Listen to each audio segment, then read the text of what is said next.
Welcome back to the show, everybody. Check out these headlines. We got the latest on the SEC versus Ripple, and John Deaton at a roundtable talking about the SEC case versus Ripple, plus FTX calls SBF a criminal. You're going to want to hear that. FTX exposed. We got so much for you to see today, and believe me, you need to see it all. It is not over by a long shot. Someone asked a question, could CZ be next? We got Brad Garlinghouse, who spoke to SBF right before the collapse was announced.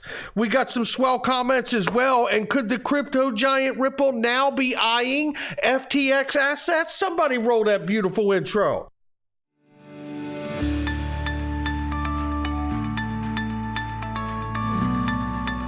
Digital Perspectives with Brad Kimes. Come on in.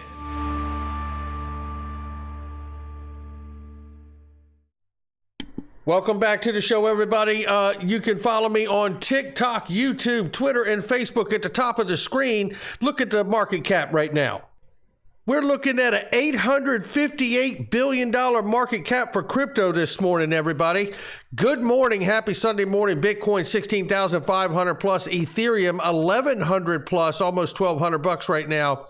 XRP, 37 cents this morning. And let's take a look at this, ladies and gentlemen. If you haven't done it, check out Glint, my sponsor. Link right underneath the video. Don't mess around. UK inflation hits new 4-decade peak. How about that one? The government's debt interest payments double, and the country is in recession. It's a grim outlook. Yes, it is. And that's why here in the U.S., the picture looks much the same, maybe even worse, you could argue. And I tell you, with that, that's why I've been really, really happy to have Glint and my card. Look, you can spend your gold like money. You can collect and store your gold. It is physically allocated gold. And I'm about to top off my account. This is not financial advice, but I'm telling you, I do believe there is going to be a day of reckoning with the economy around the world and all this money printing. And I want to have some gold, and I want to have some gold that I'm going to be able to spend, and I believe that's going to work out good for me. And maybe it's not for you, but if it is, links underneath the video. Check out my sponsor. I love them. I'll tell you this, once you start using it, you won't stop. Oh, the arrogance of mainstream media. Don't you just love it? CBS is announcing, and I'll let them tell you. Listen to how somber, and listen to it. This news is pausing its activity on the social media site as it continues to monitor the platform, Major. Jonathan Vigliotti, thank you. Thank you. Oh boy, so now CBS is suspending its activity on Twitter because Elon's taken over, and mainstream media can't control the narrative that Elon's going to allow happen, which is freedom of speech. You know, I'm not saying this because CBS is left. I say this to Fox, I say this to CBS, I say it to CNBC, MSNBC, ABC, you pick the network. Get out of here. Pack your stuff and go. Good riddance. I haven't watched a fake ass spin news in over a decade now.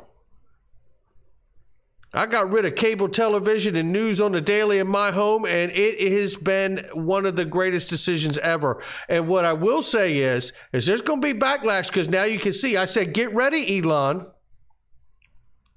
You can see what's going on now. Mainstream media is about to position themselves to demonize all of us on Twitter as extremists and quacks. Because mainstream media are scared people will have access to their own information and be able to make up their own minds. And mainstream media knows they can't control the narrative anymore. The jig is up. Pack your bags. CBS, don't let the door hit you where the good Lord split you. Get out of here. You're bought and paid for.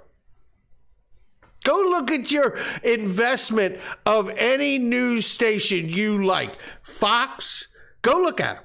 Go look at them. Top investors for Fox, CNN. Go look at them. Same people, same companies, same news. They just put it on a little different tint so it appeals to the listener, right? Shout out to Jeremy Hogan here, who tells us the latest on the SEC versus Ripple case with the amicus brief filings. He says Accredify, who had filed on behalf of the SEC, has missed a deadline. Now that leaves the final tally at 14 for Ripple and 1 for SEC. He says, for you Americans, the Ripple scored 2 touchdowns and the SEC got a 1-point safety. Don't you just love the way Jeremy breaks these things down?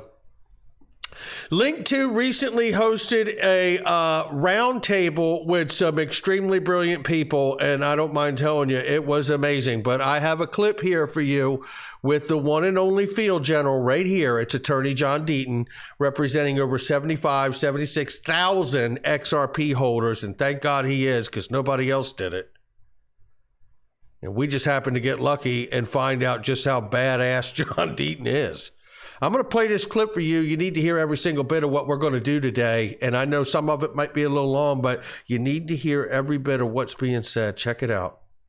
For anyone watching this to truly understand why this case is so important, and to call this case the most important case in crypto and arguably in finance is not hyperbole. For me to call it, which I have, is the most significant non-fraud SEC enforcement action since Howie is not hyperbole. The reason why all of these amici have joined is because the SEC did not do what it was supposed to do. It's supposed to analyze a transaction, right? And it's supposed to analyze that transaction or that offer at the time that that transaction was made. That's the law. And they didn't do that. And Hester Peirce was brought out. And Hester Peirce admitted that the SEC is taking what I call in the brief an unconstitutional shortcut. They're not going with the analysis. They're just saying the token itself and focusing on the token. Hester Peirce told Tony of Thinking Crypto, yeah, we at the SEC tend to do a shorthand and just talk about the token itself. Well, you do that by ignoring 76 years of case law. And so the reason why this case is so important, if XRP was deemed a security after being publicly traded for 7.5 years and all the things we've talked about and all the government announcements of it being virtual currencies, then every token out there, with the exception of Bitcoin or maybe, the forks of Bitcoin, would be a security, including Ethereum. That's a fact. And so the SEC is trying to use this case and do what I call a analytically lazy approach and just approach the token because of the damage it will do to crypto. And finally, we can't not go without saying with the contagion that's taken place today in the last week with the FTX, the criminal known as SBF, and that's what he is, a criminal.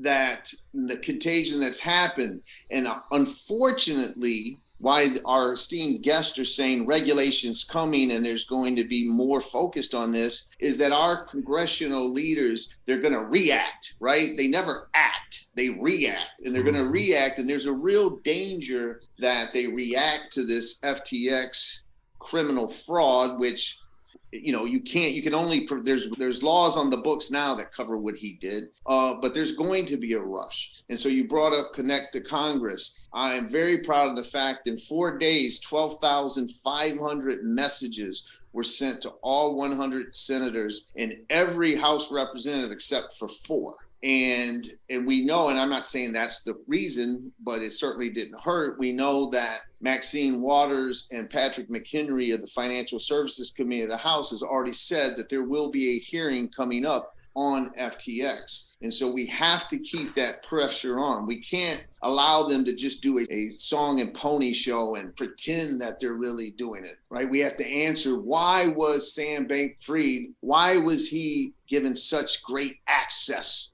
Why was he meeting with the SEC chair, the CFTC chair, and the U.S. Treasury? Why? Why wasn't Brian Armstrong allowed that access? Just as an example. right? You don't have to be a fan of Coinbase or Brian Armstrong, but he has the largest exchange in the United States and is regulated. Why isn't he leading that charge? And so we're at a very, very dangerous point, because you have senators who are trying to push the DCCPA Act, which was written in part by Sam Bankman-Fried, right? Like SBF helped write it, and it hurts DeFi and other things. And so engage, go to Crypto Law. It's not sponsored. I make no money. It's completely free. It has a Connect to Congress tab. It's already filled out. Takes 30 seconds. You just use your address. There's an international international holders petition that we deliver to the senators in the House. And hopefully we'll come out of this,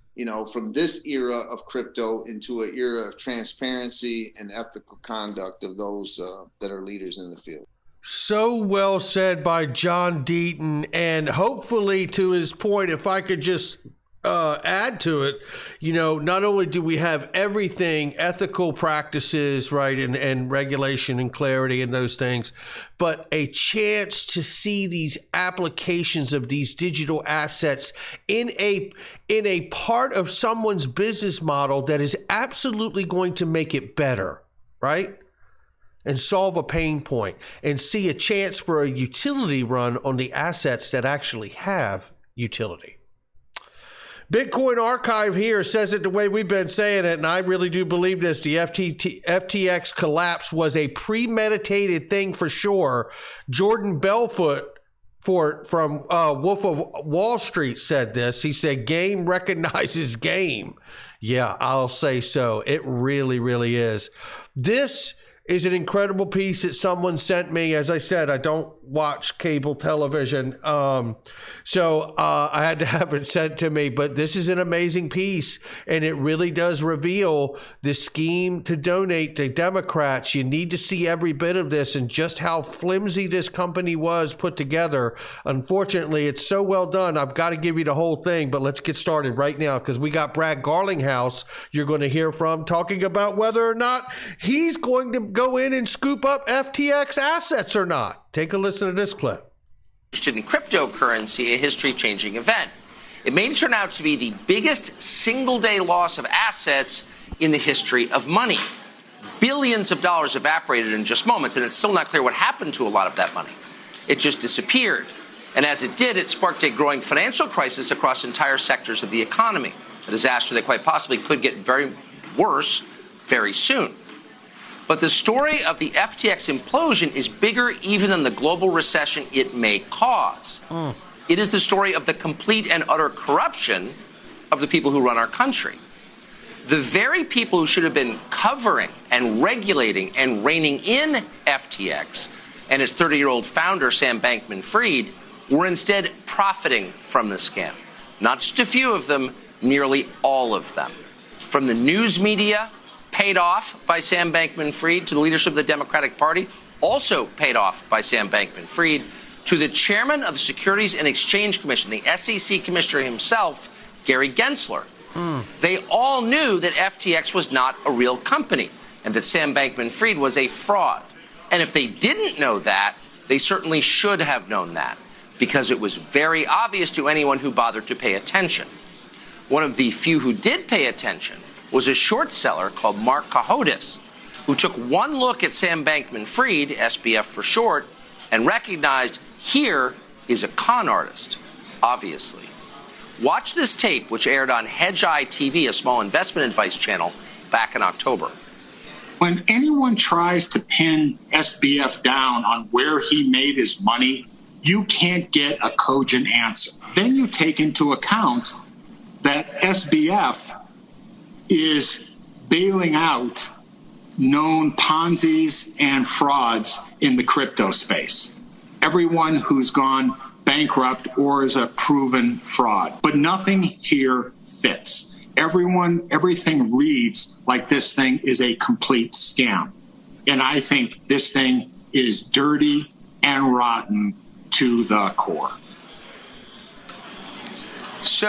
And he was right. Now, let me take you here, because I want to take you where he actually shows you that Elon Musk was asked, and Elon Musk was smelling BS, so he got out of it. Now, the clip I'm sweeping over, we covered, which was Caroline Ellison revealing in an interview that she didn't know anything about what she was doing, and she wasn't using any of her MIT math skills at all, and she had lost tons of money before and just kind of laughed it off and those kinds of things. It just shows you the lack of professionalism in the approach to run the company in a proper manner, right? That's really the evidence there.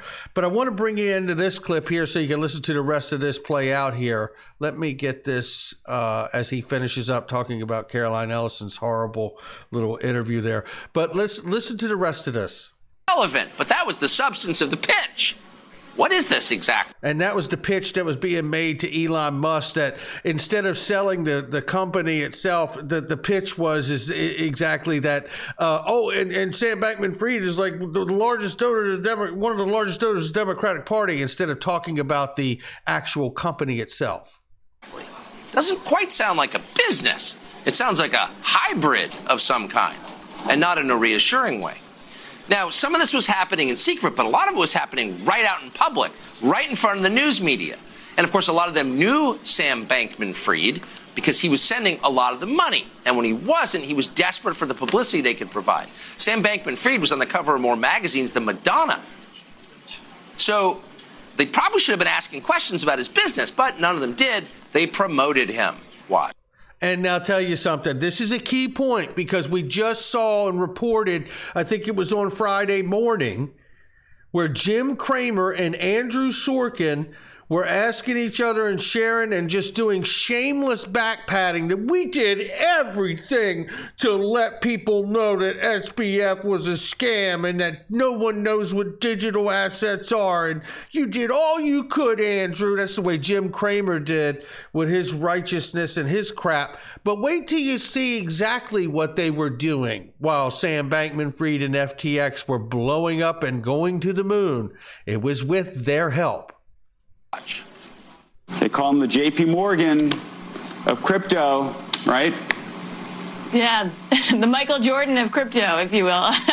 So why should you care about a floppy-haired, vegan, fidget-spinning crypto billionaire who occasionally sleeps on a beanbag chair? During the so-called crypto winter, the 30-year-old CEO has been referred to as crypto's white knight. JP Morgan of this generation. Sam Bankman-Fried's FTX. Is he the Jay Gould of our era, or is he the JP Morgan of our era? I think it's yet to be determined.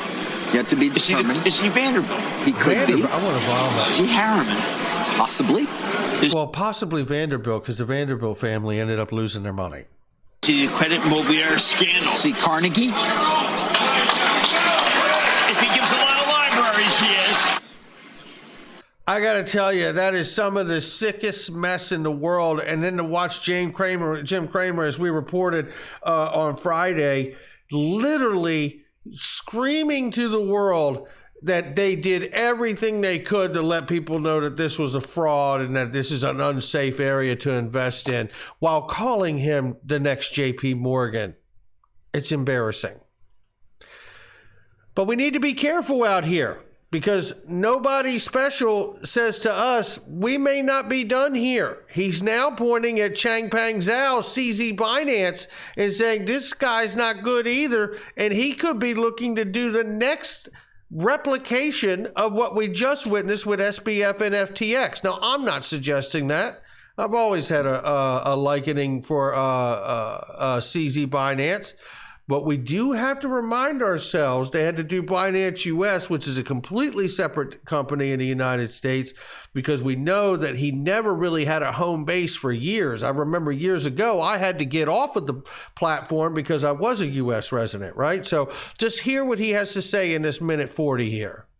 This is Changpeng Zhou. People call him CZ. He's the CEO of crypto exchange Binance. He created his own token. He wants you to think he's a philanthropist. And he's trying to buy up failing crypto companies. Come to think of it, CZ is basically just SBF, but without the stupid hair. Much like FTX, most of Binance's assets are made up of their own monopoly money. CZ's BNB token has a market cap of $43 billion. But he says they don't borrow against it, and it's not like these guys would ever lie to us. Now, CZ was the guy who blew up the whole FTX fraud on Twitter. But the drama actually started years earlier. In November of 2019, Binance was banned in the US. A month later, they bought a stake in FTX. Weird, it almost looks like CZ helped build FTX just to skirt US regulators. But the bromance wouldn't last. Last July, they broke up and FTX bought out Binance's stake, probably using Tom Brady's money. CZ didn't like that SBF preferred cozying up to regulators. Then everything changed with the November 2nd article in CoinDesk that was based on an anonymous leak of SBF's balance sheet. I'm sure CZ had nothing to do with the leak. 4 days later, CZ shined a spotlight on that article when he announced that he was dumping his FTX token because of it. Now, large investors never pre-announce their trades because it's like lighting your own money on fire. So why did CZ do this? It was either out of the goodness of his own heart, or he thought he could make even more money doing something else. And that something else was CZ's new crypto bailout fund. Ooh, that sounds just like a central bank. Yes, it does, my Keynesian evil twin. Now, surely that fund won't be made up of Binance customer money or money borrowed against CZ's own illiquid tokens, right? And what will he do with that fund? Build a monopoly for himself by buying up all the failing crypto companies. CZ didn't torpedo SBF's takeover of crypto because he's a good guy. He torpedoed SBF because he wants to do exactly the same thing. Now, that's to be determined. But however, I am glad that the Band-Aid was ripped off sooner rather than later and that CZ helped rip it off. But we do want to pay attention, and I'm not saying anything accusatory to CZ. Again, I like CZ, but we do need to pay very close attention to where our assets are. Don't forget about Ledger. I got a link for that. If you're not comfortable having your stuff on any exchanges, you can get the link. It's a trustable link. This is Brad Garlinghouse, CEO, during the panel moderated by the CNBC's Karen Sau. It says here, referred to FTX situation and said that the company isn't looking for a tax haven in countries like Bahamas, but they want to run their business in a country with big economy and friendly regulations. Currently, we can see the fight for crypto hub between cities like Singapore, Dubai, and London. There's still loads of work to do with regulation in these places, according to Brad Garlinghouse.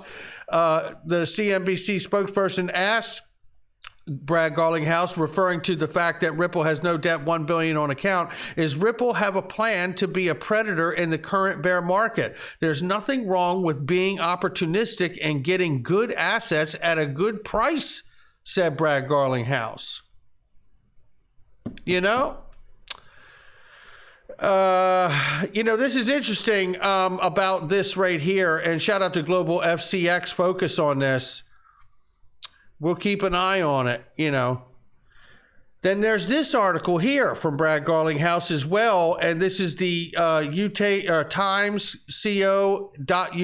here, and you're going to want this as well, ladies and gentlemen.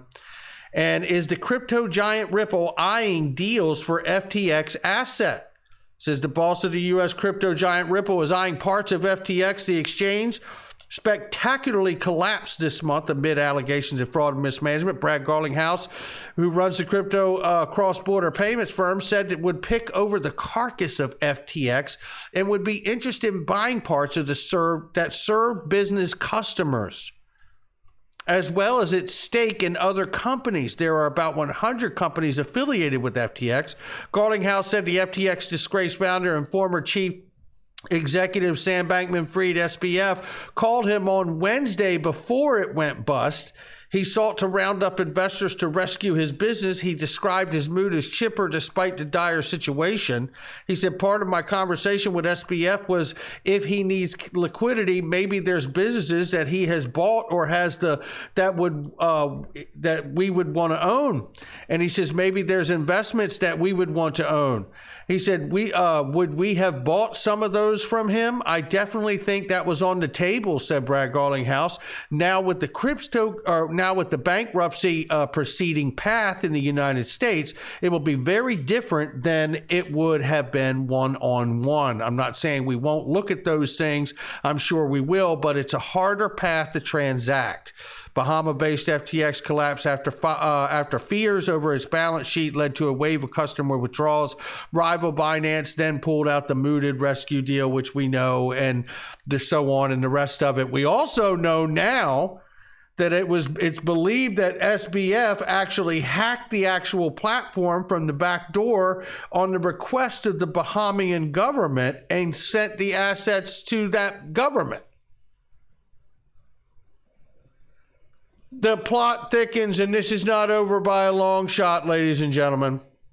Not financial advice from me or anyone else, just my digital perspectives. Head on a swivel. I'll catch all of you on the next one.